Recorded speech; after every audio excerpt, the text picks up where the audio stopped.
राष्ट्रप्रवाह Vidarbha news में आप सभी का स्वागत है। मैं मनन व्यास और आज की देखते हैं ताजा खबर।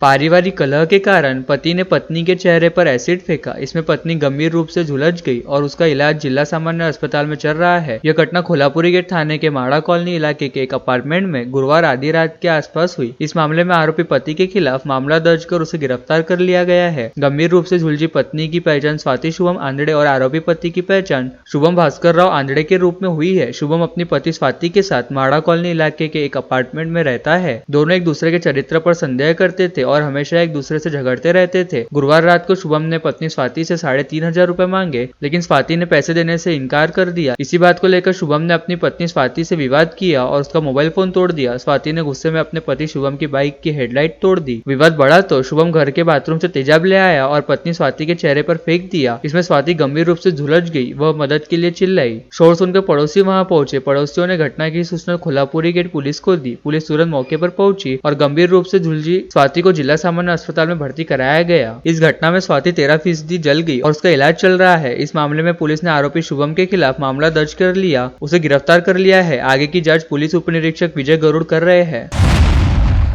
डॉक्टर बाबा साहेब आम्बेडकर के महापरिनिर्वाण दिन पर उनको अभिवादन करने के लिए कांग्रेस की ओर से इरविन चौक से नया अकोला तक बाइक रैली निकाली गई। इरविन चौक स्थित महामानव डॉक्टर बाबा साहेब आम्बेडकर के पुतले को हरापन कर कांग्रेस नेत्री यशोमती ठाकुर के अगवानी में बाइक रैली नया अकोला पहुंची, जहां महामानव के रखे अस्थि कलश नमन किया गया। इस अवसर पर कर्नाटक के सबसे युवा विधायक प्रदीप ईश्वर प्रमुखता से उपस्थित थे। इसके पूर्व मीडिया से बोलते हुए यशोमती ठाकुर ने कहा कि बिलकुल ना, त्यांनी मार्केटवाडीमध्ये का नाही बॅलेटमध्ये वोटिंग होऊ दिलं?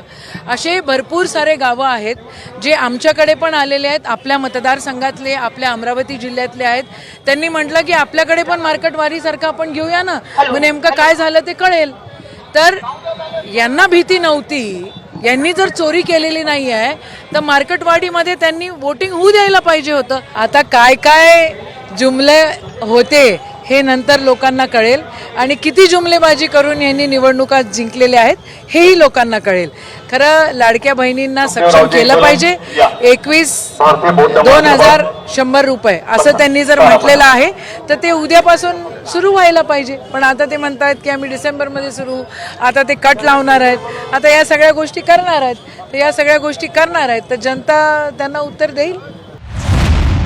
नागपुर में एक स्कूल वैन ड्राइवर पिछले 6 महीने से 11वीं कक्षा की छात्रा का यौन शोषण कर रहा था। उसने उसके माता पिता को जान से मारने की धमकी दी और छात्रा को दहशत में रखकर बार बार उसका यौन उत्पीड़न किया। अंत में जब वह पीड़िता सहन नहीं कर सकी तो उसने अपने परिवार को इस अत्याचार के बारे में बताया। अजनी पुलिस ने मामला दर्ज कर स्कूल वैन चालक को गिरफ्तार कर लिया है। आरोपी की पहचान 60 वर्षीय गिरीश रामटेके के रूप में हुई है। पुलिस के मुताबिक पीड़िता शहर के एक प्रतिष्ठित स्कूल में 11वीं कक्षा में पढ़ती है। उसके पिता भी ड्राइवर का काम करते हैं। आरोपी गिरीश रामटेके उसी बस्ती में रहता है। वह अविवाहित है और अपनी बुजुर्ग माँ के साथ रहता है। उसने अपनी माँ की देखभाल के लिए एक महिला केयरटेकर को रखा है। गिरीश की पीड़िता के पिता से दोस्ती है, इसलिए वह हमेशा घर आता था। वह हमेशा लाड़ प्यार देता था। वह हमेशा उसके लिए खाने के लिए चॉकलेट या खाना लाता था, इसलिए पीड़िता भी उससे बात करती थी। वह अक्सर उसे स्कूल छोड़ने जाता था, लेकिन गिरीश की बुरी नजर पीड़िता पर थी, इसलिए वह हमेशा उससे मिलने के लिए घर आता था। 1 मई 2024 को वह पीड़िता के घर पहुंचा। उस वक्त उसके घर पर कोई नहीं था, इसलिए उसने पीड़िता को चॉकलेट दी और अश्लील हरकतें की।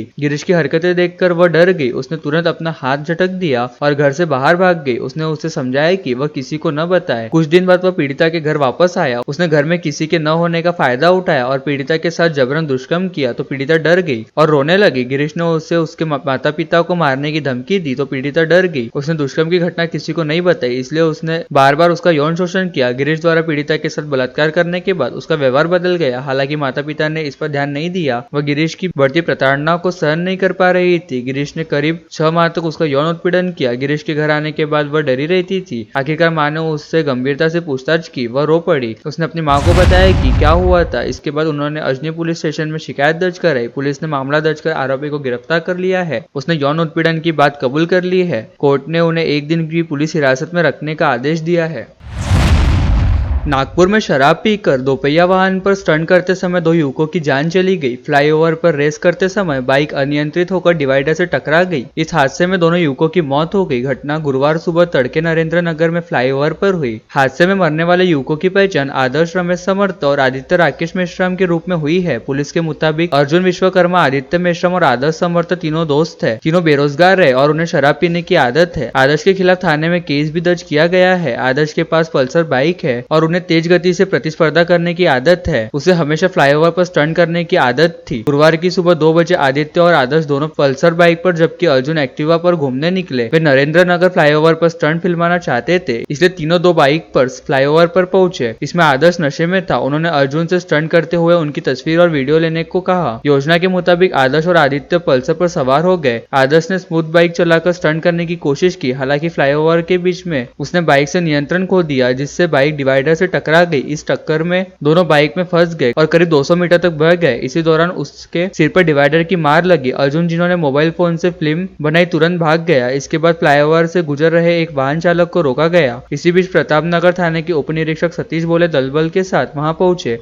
उन्होंने गंभीर रूप से घायल दोनों को मेडिकल अस्पताल में भर्ती कराया। दोनों के सिर में गंभीर चोट लगने के कारण गुरुवार शाम तक उनका इलाज चल रहा था। इलाज के 1 घंटे के अंदर दोनों की मौत हो गई। इस मामले में प्रतापनगर पुलिस ने दुर्घटना की शिकायत दर्ज की। आदर्श समर्थ बाइक चलाकर टर्न कर रहे थे। जैसे ही उनके बाइक को जिगजैग तरीके से चलाया, उसने बाइक से नियंत्रण खो दिया और उसका एक्सीडेंट हो गया। हादसा इतना भीषण था कि आदर्श और आदित्य दोनों खून से लथपथ हो गए।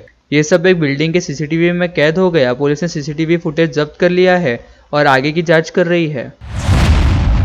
डॉक्टर बाबा साहेब की कुछ अस्थियां अमरावती जिले के नया अकोला गांव में रखी हुई है। 6 दिसंबर को उनके महापरिनिर्वाण के दिन के इस स्थान पर हजारों श्रद्धालु इन अस्थियों के दर्शन के लिए कतार में लगते हैं। नया अकोला जैसे छोटे से गांव में डॉक्टर बाबा साहेब अम्बेडकर की अस्थियां है। कई लोग इस बात से हैरान हैं। 6 दिसंबर 1956 को डॉक्टर बाबा साहेब अम्बेडकर का निधन दिल्ली में उनके आवास पर हुआ। अगले दिन मुंबई के दादर स्थित चैत्यभूमि में उनका अंतिम संस्कार किया गया। इसलिए ये हड्डियां गाँव में कैसे आई, इसके बारे में एक बहुत ही दिलचस्प कहानी बताई जाती है। अमरावती में डॉक्टर बाबा साहेब की मृत्यु का समाचार टांगों पर लाउडस्पीकर लगाकर दिया गया। उस समय 2 छात्र पिरकाजी खोबरागड़े जो शहर के एकेडमिक हाई स्कूल में पढ़ रहे थे और धोंडोजी छापामोहन जो साइंस कोर हाई स्कूल में पढ़ रहे थे, उन्होंने अंतिम संस्कार दर्शन के लिए मुंबई जाने का फैसला किया। दोनों पैदल चलकर बडनेरा रेलवे स्टेशन पहुंचे। उस समय बडनेरा में मुंबई के लिए पहले से ही एक कोच आरक्षित था। पिरकाजी और धोंडोजी उस डब्बे में चढ़ गए। 1 घंटे बाद इस कोच को नागपुर से आई ट्रेन से जोड़ा गया और यह ट्रेन मुंबई की ओर चल पड़ी। मुंबई तक इस कोच में काफी भीड़ थी। इसके बाद अगले दिन डॉक्टर पिरकाजी और धोंडोजी ट्रेन से मुंबई पहुंचे। बाबा साहेब की अंतिम यात्रा में शामिल हुए। दाह संस्कार के बाद दोनों दादर चले गए। अंतिम संस्कार के बाद दोनों चौपाटी के बगल में रात की ठंड में रुके। सुबह हड्डियां एकत्रित करने के लिए डॉक्टर बाबा साहेब के पुत्र यशवंत एवं अन्य रिश्तेदार आए। इसी समय उन दोनों ने बाबा साहेब की कुछ हड्डियां उठाई और अपनी जेबों में रख ली। दोनों अस्थियां लेकर 9 दिसंबर को अमरावती पहुंचे। पिरकाजी अपने स्कूल के छात्रावास में जाने के बजाय सीधे अपने गाँव नया अकोला गए और अपनी माँ को वे हड्डियां दिखाई जो वे अपने साथ लाए थे। उनकी माँ ने कहा कि बाबा साहेब केवल उनके नहीं बल्कि सभी के हैं और इन अस्थियों को गांव के चौराहे पर रखने को कहा। इसके बाद ग्रामीणों ने इसे लेकर बैठक की। इन अस्थियों को सम्मान पूर्वक एक स्थान पर रख दिया गया और उसके ऊपर एक छोटी सी थैली बांधकर संरक्षित कर दिया गया। तब से डॉक्टर बाबा साहेब के अवशेष नया अकोला नाम के गाँव में स्थित है, जहाँ उनके असंख्य अनुयायी दर्शन के लिए आते हैं।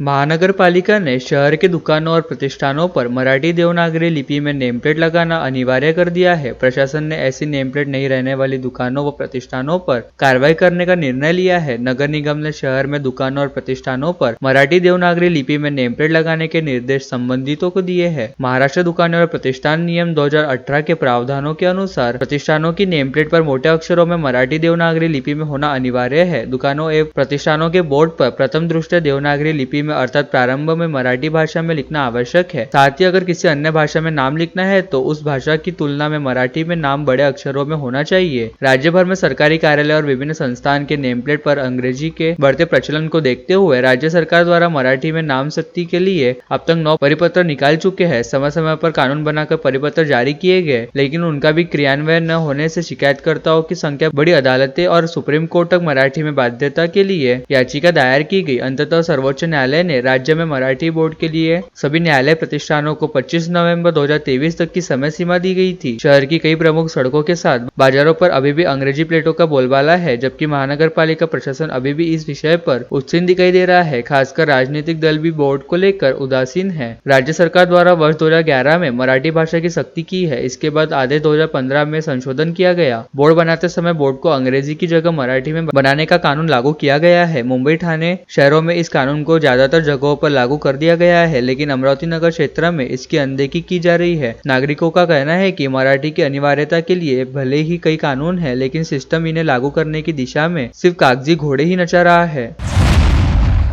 राजापेट पुलिस स्टेशन के पास एक होटल के सामने 3 लोगों को दबंगाई करते पुलिस ने पकड़ा। तलाशी के दौरान उनके पास से एक अवैध देशी कट्टा बरामद हुआ। इस मामले में मोहम्मद दानिश, मोहम्मद वाहिद, शहजाद शाह और जाकिर खान को गिरफ्तार किया गया। इनमें जाहिद खान के कमर में देशी कट्टा था। राजापेट पुलिस को सूचना मिली कि होटल के सामने देशी शराब की दुकान के सामने 2-3 युवक दबंगई कर रहे हैं। वहां कार्रवाई के दौरान जाहिद खान की कमर में देशी कट्टा था। पुलिस ने आरोपियों के खिलाफ आर्म्स एक्ट और सरकारी काम में बाधा डालने के तहत मामला दर्ज कर लिया है। भारतीय संविधान के माध्यम से देश में समानता, बंधुत्व और न्याय के लोकतांत्रिक मूल्यों की स्थापना की गई। न्याय के अथाह सागर में और विश्व के विद्वानों के गुरु डॉक्टर बाबा साहेब आम्बेडकर एक महान समाज सुधारक, दार्शनिक, अर्थशास्त्री, कानूनी विद्वान थे। उनके सामाजिक, राजनीतिक, आर्थिक और समतावादी विचार देश के विकास और प्रगति के उच्चतम शिखर पर ले जा रहे हैं। आज 6 दिसंबर को महापुरुष डॉक्टर बाबा साहेब आम्बेडकर के 68वें महापरिनिर्वाण दिवस के मौके पर देशवासियों ने उन्हें याद कर उनकी पुण्य स्मृति को नमन किया है। महामानव विश्व रत्न भारतीय संविधान के निर्माता डॉक्टर बाबा साहेब आम्बेडकर के 68वें महापरिनिर्वाण दिवस पर एनसीपी पार्टी शहर जिला ने उन्हें नमन किया। इरविन चौक स्थित महामनाव डॉक्टर बाबा साहेब आम्बेडकर की पूर्ण प्रतिमा पर पुष्पमाला चढ़ाकर श्रद्धांजलि दी गई। साथ ही उस महापुरुष को याद कर उनकी स्मृति को सलाम किया गया। इस अवसर पर राकापा के शहर जिला अध्यक्ष प्रशांत डवरे, पूर्व स्थायी समिति सभापति अविनाश मार्डीकर, पूर्व नगर सेवक भूषण बंसोड़, रतन डेंडुले, मंगेश मनोहर के साथ ही राकापा युवा कांग्रेस के भास्कर डेवले, अमित टायडे, राहुल इंगले, निखिल बुयार, संकेत बोके, अभिजीत लोएटे, सुयोग दोहरे, उज्जवल पांडे, नीलेश जामनिक आदि पदाधिकारी और कार्यकर्ता मुख्य रूप से उपस्थित थे। किसानों की सेवा के लिए न केवल अमरावती जिले में बल्कि पूरे महाराष्ट्र में प्रसिद्ध तथा विगत 28 वर्षों से कार्यरत कृषि विज्ञान केंद्र दुर्गापुर के वैज्ञानिक एवं कर्मचारी 5 दिसंबर को एक दिवसीय कलमबंद हड़ताल पर चले गए। भारतीय कृषि अनुसंधान परिषद नई दिल्ली से संबंधित नहीं है। विभिन्न कृषि विश्वविद्यालयों और निजी संस्थानों के तत्वावधान में केवी के कर्मचारियों ने एक देश एक केवी के नीति के कार्यान्वयन और इसके अनुसार भेदभाव को समाप्त करने की मांग को लेकर कलमबंद आंदोलन और प्रदर्शन किया। परोड़ा उच्च स्तरीय समिति की सिफारिशें में यह महत्वपूर्ण है कि आईसीएआर के अंतर्गत नहीं आने वाले केवीके के 650 से अधिक वैज्ञानिकों, तकनीकी कर्मचारियों और प्रशासनिक कर्मचारियों ने इस आंदोलन में भाग लिया। कृषि विज्ञान केंद्र के वरिष्ठ वैज्ञानिक एवं प्रमुख डॉक्टर केपी सिंह ने प्रदर्शनकारियों का मार्गदर्शन करते हुए कहा कि इस आंदोलन के चलते केवी के कर्मचारियों की शिकायतें सामने आई है और कृषि विस्तार क्षेत्र में असमानता के मुद्दों को उजागर किया है। उन्होंने आरोप लगाया कि आईसीएआर कर्मचारियों की मांग को नजरअंदाज कर रहा है। उन्होंने सभी केवीके के लिए एक नीति लागू करने की भी मांग की है, जिससे सभी कर्मचारियों को समान लाभ मिलेगा। आंदोलन में कृषि विज्ञान केंद्र के वरिष्ठ वैज्ञानिक एवं प्रमुख डॉक्टर केपी सिंह, विषय विशेषज्ञ प्रताप जेले, डॉक्टर हर्षद ठाकुर, महेश आखुड़, राहुल गोगरे, आरती वर्मा, आकाश धरमकर, सुरेश वैद्य, ज्ञानेश्वर जिराफे, सचिन पिंजरकर, अश्विनी रंगे, प्रणाली देशमुख, डॉक्टर विशाखा पोहरे, श्याम बुरके, ऋषिकेश शिंदे, निशा राठौड़, विशाखा रनोटकर, आशीष रंगारी, सिद्धार्थ गडलिंग सहित कई कर्मचारी उपस्थित थे। इस दौरान प्रदर्शनकारियों ने मांगों की तख्तियां लेकर नारेबाजी की। और लेटेस्ट न्यूज देखने के लिए राष्ट्रप्रभा चैनल को लाइक और सब्सक्राइब कीजिए।